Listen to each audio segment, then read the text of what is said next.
গতকাল আমাদের YouTube channel থেকে মেগাস্টারকে নিয়ে একটাও ভিডিও আসেনি, যে কারণের জন্য আমি দেখলাম সাকিবিয়ান ভাইরা বোনেরা আমাকে মেসেজ করে এটা জিজ্ঞাসা করছো যে দিদি তুমি কি শাকিব খানকে ভুলে যেতে চাইছো, তুমি কি ওনাকে ভুলে গেলে। আমি আবারও একটা কথা বলি, শরৎ মিউজিক ভেঞ্চার্স এত লয়াল না?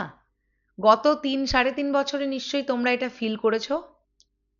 সারা জন্ম মনে রাখবো এই মানুষটাকে। মানে উনি যতদিন ইন্ডাস্ট্রিতে আছেন, উনি যতদিন সিনেমা বানাবেন, ততদিন শরৎ মিউজিক ভেঞ্চার্সের প্রাণ থাকতে মেগাস্টার শাকিব খানকে বাদ দিয়ে ভিডিও করার কথা শরৎ মিউজিক ভেঞ্চার্স ভাববে না। কাজে এই প্রশ্ন কোনোদিনও তোমাদের মাথায় এনো না। আমি কেন কথা বলছি না জানো ভাইয়াকে নিয়ে? কারণ আমার কাছে না তেমন কোনো আপডেট নেই। এখন বানিয়ে বানিয়ে অনেক কন্টেন্ট করা যায়। তোমরা নিজেরাই তো জানো তোমরা কিভাবে প্রিন্সের আপডেট চাইছো। সত্যি কথা বলছি ভাই, এখন এই মোমেন্টটাতে দাঁড়িয়ে প্রিন্সের কিছু আপডেট দেওয়া যাচ্ছে না। তবে হ্যাঁ, এটা ঠিক, প্রিন্স টিম প্রবলেমের মধ্যে পড়েছে, ভিসা জটিলতা হয়ে গেছে তাদের। এটা সবারই জানা, এখন চারিদিক থেকে অনেক পোস্ট হচ্ছে, আমি নতুন করে বলবার কিছু নেই। এবার তোমাদের অনেকেরই তো এটা প্রশ্ন যে তাহলে বাংলাদেশে শুট করছে না কেন, শুটটা শুরু করুক। কথাটা হচ্ছে প্রিন্স সিনেমাটা এমনভাবে প্ল্যানিং করা, বাংলাদেশের পোর্শন তো আছেই, ওটা প্রথম থেকেই ভাবনা ছিল, কিন্তু গোটা সিনেমাটা বাংলাদেশে হওয়া পসিবল নয়। প্রিন্স একটা এত বড় গ্র্যান্ডারের ছবি, বাংলাদেশে সেই অ্যাকোমোডেশনটা পাওয়া একটু দুষ্কর, যে কারণের জন্যে টিম কিন্তু অলরেডি আগেই এসে ইন্ডিয়ার বিভিন্ন জায়গায় তারা রেকি করে লোকেশন সিলেক্ট করে গিয়েছিল। তারা এখানে একটা বড় টিম রেডি করেছে। এরকম একটা মোমেন্টে দুম করে টিম চেঞ্জ করে আবার বাংলাদেশ ঘুরে নতুন লোকেশন দেখে এইভাবে তো হয় না।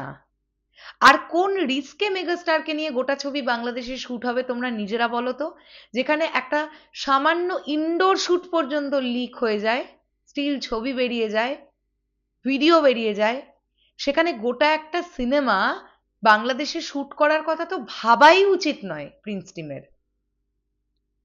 আর তোমরা বলতে পারো তাহলে অন্য কোনো দেশে মুভ করুক, শ্রীলঙ্কা আছে, মালয়েশিয়া আছে। বন্ধুরা, মুখে বলাটা খুব ইজি, কাজে করাটা এতটা ইজি নয়। হ্যাঁ, তবে প্রিন্স টিমের একটা ভুল হয়েছে, সেটা হচ্ছে তারা যখন জানতো যে বাংলাদেশের নির্বাচন আসছে, রাজনৈতিক টালমাটাল যাবে, এটা সব সময়ের জন্য যায়, তাহলে আরো আগে থেকে ভিসার ব্যাপারটাকে আগে নিজেদের আয়ত্তে রাখতে হতো। মানে ভিসা টিসা সব রেডি হয়ে থাকলো, আরে ভিসা তো অ্যাপ্লাই করলে 3 মাসের জন্যও পাওয়া যায়, তো আগে থেকে ভিসাটা রেডি করে রাখলে কি অসুবিধে হতো? তাহলে এই হ্যারাসমেন্টটার মধ্যে এখন পড়তে হতো না। আমরা যারা কথা বলছি, আমরা কথা বলছি তোমরা শুনছো, কিন্তু ভেবে দেখো তো প্রিন্স টিমের ওপর দিয়ে কি ঝড়টা বয়ে যাচ্ছে। এতগুলো টাকা অলরেডি ইনভেস্ট করে ফেলেছে প্রিন্স টিম। তোমাদের কি মনে হয় এই যে টেকনিশিয়ানসরা যুক্ত হয়েছেন তারা অ্যাডভান্স নেননি? এই যে সেট ডিজাইনিং এর কথা হয়েছে, আর্ট ডিরেক্টরকে পেমেন্ট করতে হয়নি? এই যে এত বড় একটা টিম ওয়ার্ক হয়েছে, এত জায়গায় লোকেশন রেকি হলো, এই যে অমিত রয় থেকে শুরু করে এতজনের সঙ্গে বলিউডে কিছু কিছু জনের সঙ্গে মিটিং করেছে প্রিন্স টিম, তাদের যাতায়াতে খরচা হয়নি? ইতিমধ্যে ইনভেস্টমেন্টটা তো হয়েছে রে ভাই, প্রডিউসার ইনভেস্ট অলরেডি ছবিটার জন্য অনেক টাকা করে ফেলেছে। তো তারা আমাদের থেকে আরো অনেক বেশি আহ, মানে টেনশনের মধ্যে আছে।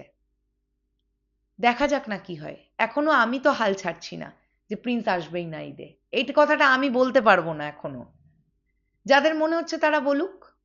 হ্যাঁ, যেদিন সত্যি আমি জানতে পারবো যে ঈদে প্রিন্স আসছে না, সেদিন আমি তোমাদেরকে ভিডিও জানি করে বলে দেবো যে ঈদে আসছে না প্রিন্স। বাট আমি এখনো এরকম কিছু জানি না। আমি এখনো এটাই জানি প্রিন্স টিম যার পণ্যায় চেষ্টা করে যাচ্ছে যাতে ভিসাটা হয়ে যায়। প্রচুর বাধার সম্মুখীন হচ্ছে, ভাবতে পারছো না তোমরা কি ফেস করছে প্রিন্স টিম, তোমরা ইমাজিনই করতে পারছো না। বাট তারপরেও আমি বলবো প্রিন্স টিমের একটা সৎ প্রচেষ্টা আছে। আর আমরা সব সময় এটা বলেছি যে সৎ যে থাকবে, উপরওয়ালা তাকে সমস্ত বিপদ থেকে পার করে দেয়। এখন দেখবার ব্যাপার এটাই, প্রিন্স টিম এই জটিলতাটা কাটিয়ে উঠতে আর কতটা সময় লাগে তাদের। চলো শেষ করলাম ভিডিওটা। আমি যতটুকু যা জানি তোমাদেরকে বললাম, এর থেকে বেশি সত্যি আমি কিছু জানি না। আর যা হওয়ার সেটা আমরা দেখতে পাবো। চলো, টাটা।